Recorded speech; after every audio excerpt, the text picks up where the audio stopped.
Meditation changed my life.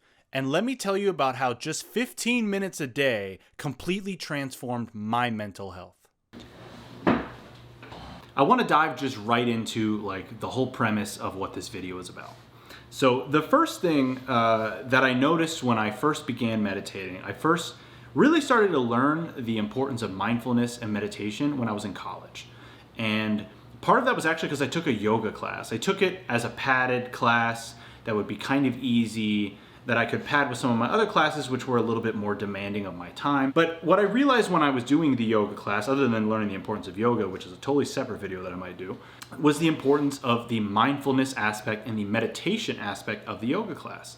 And as I started to investigate more into cultivating a healthy mind, I started to learn about the different apps that were out there that could teach you, that could provide background noise, to give you timers with a gentle kind of dong to make sure that you're, you awaken without that god-awful iPhone fucking sound when your alarm goes off. But what it made me realize is just how chaotic the nature of my mind actually is and was, where you don't even realize sometimes how intrusive your thoughts can be. You don't realize how often your thoughts are truly nonsensical and unrelated, and they're just repeatedly, it's like a bullet train, just repeatedly spitting off different things, all based on, maybe you saw a cat walking and that made you start thinking about a cat that you knew that was a friend's back in middle school. Dude, your thoughts are so disconnected sometimes from your present moment. And it's so important to be able to cultivate a practice of bringing yourself back to that moment. Don't live in a city. Don't live in a city, dude. That's my recommendation. Because we have often a constant stream of dialogue that is going in our heads at all times, sometimes I think we don't realize the mean-spirited nature of those thoughts and how we can talk to ourselves in a way that if you were talking to another person, you would be appalled. And a lot of times when we have this kind of inner dialogue where it's hypercritical or we're really just kind of bashing on ourselves, a lot of it usually stems from somebody in our life who maybe was that critical voice that we heard, somebody who would give you negative feedback, and sometimes not always constructive, that then becomes kind of like a mental voice you hear, that although you don't hear it directly in their voice, it is spoken in their language, right? And you hear it as if it was them, but then for some reason the voice in your head, although it does not inherently have the characteristics of your own voice, although sometimes it can, you identify with it, right? You identify with this thought in your head that isn't necessarily you, right? Your thoughts are not you. They're not who you are necessarily. The actions and the choices you make in life, that's ultimately what makes you who you are. But the thoughts you have, you could have horrible thoughts, and if you don't act on those thoughts, then you're not necessarily those thoughts. And just because thoughts pop up in your head doesn't make them valid or an actual view you hold. The brain is weird like that. It thinks. And it's going to be thinking at all times. And so when you slow down and you take a deep breath when meditating, you're able to observe that flow of information. You're able to see it go from a random thought in your head to you then either entertaining the idea or not entertaining the idea, and it either staying or disappearing naturally as you just kind of let time flow. And if you can focus on something like the breath, which is often the object of meditation, you eventually get to a point where those thoughts, they still come, but you don't give them as much attention. You let them just pass by like a passenger on a train. And what I found in my discovery of meditation in the very beginning phases of meditating was that it was extremely helpful for me to contextualize my feelings in a way that I didn't have to identify with every little thought or emotion that came up. I was able to see it, observe it, notice how long it lasted, and let it dissipate. And that is not to say that you want to meditate to avoid your thoughts and to just ignore them. If anything, there is another level of meditation where you then start to notice patterns in the ways that you think and patterns in the thoughts that tend to arise. But that's that's the next level. So let's just focus on the basic stuff. So when I first started meditating, 15 minutes was too much. So when I say 15 minutes a day, this is somebody who has meditated for years now. And although I've dipped in consistency in the middle of this journey from the beginning of meditating to meditating every day to falling completely off the wagon and to now I'm back to meditating every day. You work your way up. So what I would say is start with something small and easy, which is 5 minutes. You just have to set aside the time, take the time to just sit down and just breathe.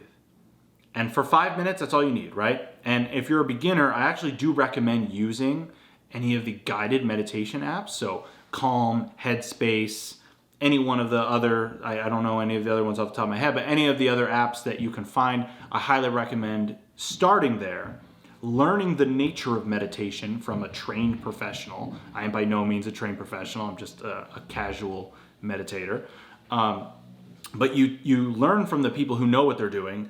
They teach you strategies on how to meditate in the various different forms of meditation, and there are many forms, so feel free to do your own research on which one you're interested in. Once you have at least gotten a baseline understanding of what meditation is, or at least what a mindfulness meditation is, then you're able to take yourself to the next level, and I would then go unguided. So maybe start out guided, learn the ropes, and eventually get to a place where you can go unguided, because I find that the most growth that you're going to have in a meditation process is going to come from just you and your thoughts and yourself, and not somebody occasionally interrupting the flow of your meditation every minute and a half or so, right? Sometimes that can be disruptive, and you will get to a point in your ability to meditate or your knowledge of methods to be able to meditate that you're gonna kind of not want them to interrupt you. But it's a good start. Now, when I first started learning about meditation and I first started learning, how I could do it on my own without guided or anything like that, what I found to be helpful to me was to sit upright. If you lay down, and trust me, I've done it. If you lay down, you are more likely to just fall asleep, and then you're defeating the purpose of the meditation, and in fact, might even be conditioning yourself to fall asleep instead of meditate when you are setting aside that time. So I recommend sitting upright. You don't have to sit in lotus. You literally can just sit like how I am here on the couch. I can just sit here on the couch and it's all fine. And however you want to do it, it kind of doesn't matter. But I recommend sitting upright in order to force attention, because you are trying to discipline your mind to be able to stay focused and to focus on whatever that object of meditation is. So it could be the breath itself. It could be on a sensation that you're feeling in your body, in your toes or your fingers or something.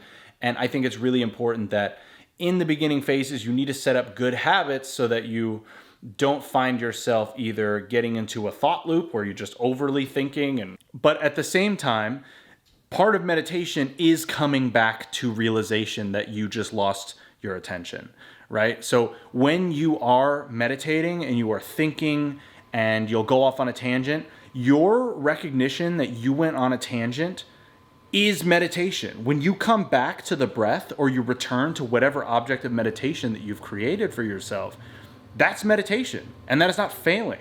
In fact, the whole point is that your mind is undisciplined. So when you first start doing it, dude, you are going to be a little undisciplined. You're going to have moments where your mind is going to go in other places because you've not trained it at all, especially when you're first starting out.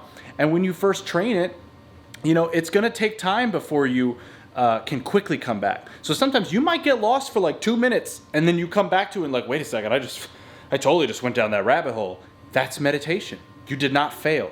And I think a lot of people get caught up where they feel like they're failing or that they're not doing it right because they lose, a little bit of that. They lose a little bit of that focus, and then they realize it, and it's like, no, that's it. You did it. That's meditation. So I'm calling on all of you to try a 5-minute challenge of being able to each day for the next 30 days meditate for just 5 minutes. Now, I'm not going to promise you something that it isn't going to do. 5 minutes is not going to change your life, okay? It will build the habit of meditating, but in order to truly get a lot of the benefits from meditation, you are going to need to do more than 5 minutes, ultimately. However, you want that barrier to entry to be as low as possible when you're starting out. This is a new thing. You haven't done it before. So if you're going to do it, start with 5 minutes. Maybe even do 5 minutes guided. Learn the skills, learn how to meditate, learn the different ways of meditation, the different types of meditation, figure out what you like, but just make sure you do it. And when you do it, either do it in the morning or do it in the evening, okay? Either one of those things, it just makes you more likely to do it. I recommend the morning, honestly, because it starts out the day. However, I also understand that some people need to just get out of bed and get rolling. So if not, at least do it at the end of the day. And when you do it at the end of the day, you can help you fall asleep. You know, you meditate first because you don't want to build that habit of sleeping and meditation as synonymous. But you can then lull yourself to sleep after you've successfully done the duration of your meditation. So do that 5 minutes a day for the next 30 days. And I want you to comment below and let me know how that worked for you. Or if you have done this in the past, you've meditated for 30 days consistently, share your experience. I mean, this is a community I'm trying to build here. I want people to be able to share their experiences, help each other out. There's going to be various levels of advancement that people are going to have in terms of their ability to meditate. So make sure that you guys share your experiences, comment below, like the video, and hit subscribe. We just got to 1,000. This is kind of amazing. Going to be YouTube partner. Has not officially been approved as of the time of this recording, but we know you boys going to get it, okay? So thank you so much. I appreciate you all. And if you like this video, make sure that you check out my previous video, which is an inspirational one that is all about why you should believe in yourself. All right. Thanks for tuning in. Peace out. See you later.